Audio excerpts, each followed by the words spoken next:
Hello everyone, and thank you for joining me today. I'm Chris and this is my planner slash notebook slash journal.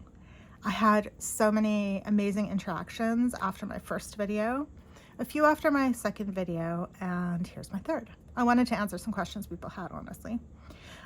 One was about moon phase planning or goal setting and how exactly that works. Another one was about just generally keeping it tidy. And the third question was about how did I come up with my system. One thing about keeping my notebook looking tidy is I have just decided margins matter to me. So I either have it split two to a page or all the way across the whole page. And I just continued that going through page by page through the whole thing.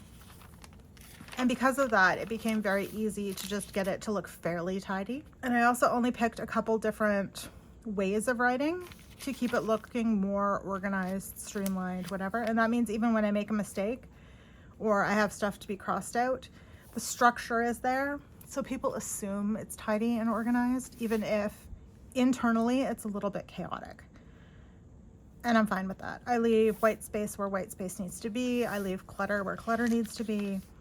And if I'm going to put decor on a page and I want to write around it, I put the decor down first and then write. And I just start writing, and I will break in the middle of a word or whatever's happening to go to the next line to keep those margins. That's it. The other thing I do is I will use a ruler if I need to. So you can see here, no ruler, here had a ruler. It works out. And I keep my colors fairly consistent for 1 month. That's how I keep it looking fairly tidy and organized. The second question was about moon phase planning. We'll get to that in a sec. And the other question was about how I came up with my system. And I did this format or layout to go with my system. And so I started with, I honestly don't know where it started, maybe bullet journaling.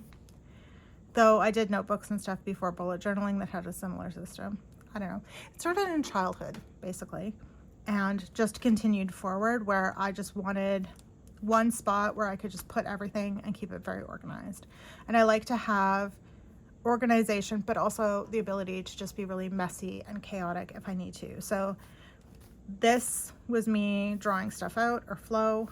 And when I made mistakes, I just put a little whiteout down and kept going.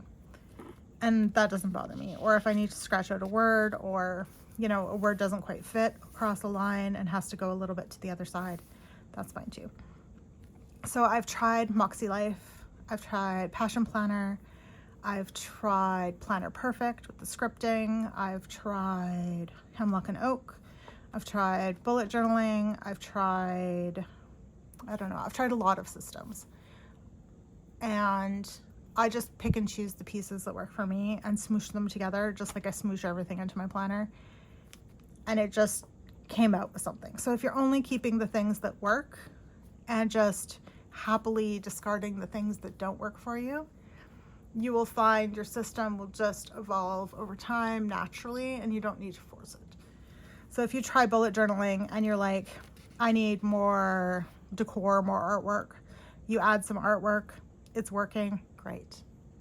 You know, you look at a structured planner and you're like, I always use this piece of the planner. I always use goal setting, or I always use, you know, this one section of the timed part, or I wish this was 2 squares wider. You can do all of that yourself in a notebook like this, or find a system that works for you. So I think that's about it. And then we're going to go to the core of mine, which is moon phase planning or moon phase goal setting. I will take photos of these and put them higher up so it's easier for you to read along with me. But basically each moon cycle from new moon to the next new moon will be divided into these 8 sections.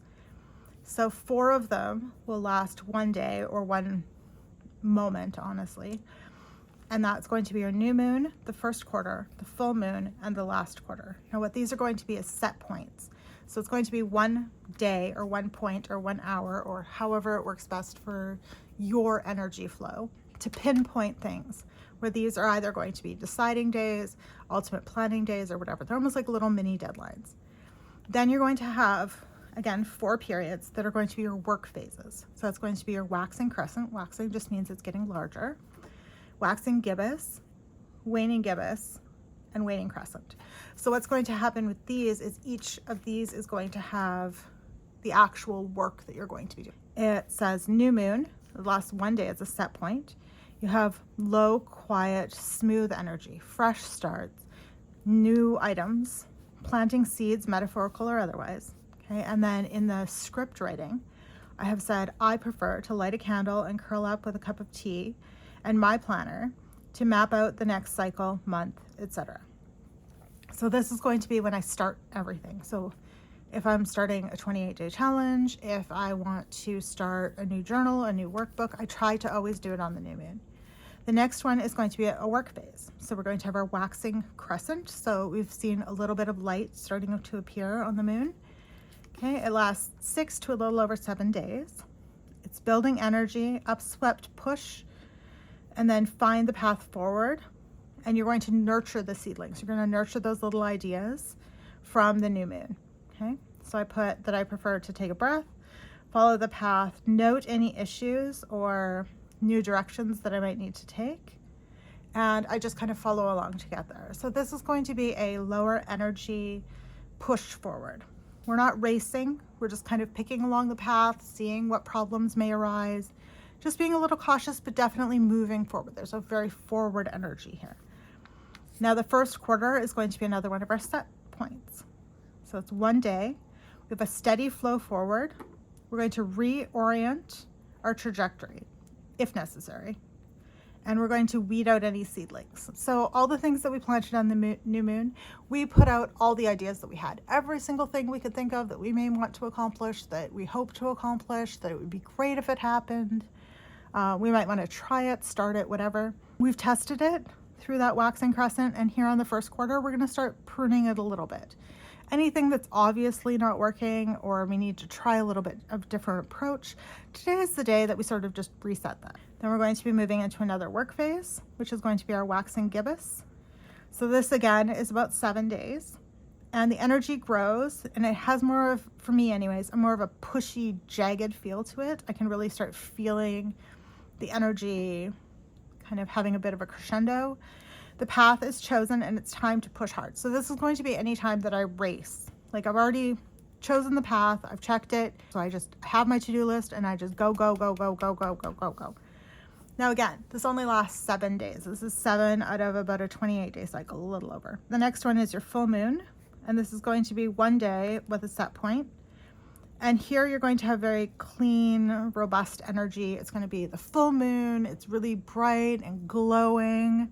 And it's time to celebrate our victories, have small indulgences, and harvest what was sown in the new moon approximately 2 weeks ago. And I like to plan any small celebrations here, have favorite meals, extra sleeps. I'll save any small parcels to open today or any small like little rewards or gifty items.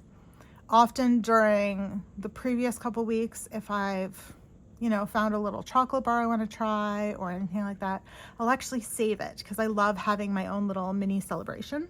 And it really helps me stay motivated on the previous week when I'm really pushing hard. It feels like I've really, accomplished something and I want to celebrate a little bit. Then after this full moon, we're going to start pulling our energy back slightly. We've really been building and pushing forward. We're going to start pulling back slightly. So we have the waning gibbous, so the light of the moon is shrinking. Again, this lasts about 7 days. And the energy starts to soften, okay? And we're just looking to release what hasn't helped us.